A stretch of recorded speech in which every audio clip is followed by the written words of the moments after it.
Hi guys! For today's video ay isi-share natin kung paano tayo magbabayad sa ating Atome app via installment plan. So let's go! Punta tayo sa ating Atome app. I-tap lang natin ang ating Atome app para mapunta tayo dito sa ating bills. And as you can see, wala na siya dito sa ating unbilled. So nandito na siya sa billed. So pwede na natin siyang applyan ng installment. So let's proceed. So, mamimili tayo ngayon ng ating installment kung ilang months, kung 3 months. So, kung 3 months, so yan yung magiging payment mo, monthly payment mo. So, kung 6 months naman, ayan na yung magiging payment mo.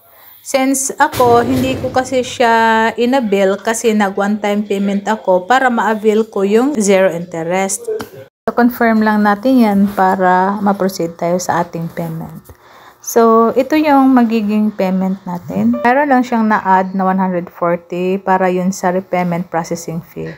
So, yun lang naman. So, makikita naman natin sa ating notification na real time yung pagbabayad natin. So, yan yung kagandahan ngayon kay Atome. Mabilis yung pag-credit sa ating payment. So, yun lang yung share ko regarding sa pagbabayad sa Atome card natin. Please like and follow. Thank you.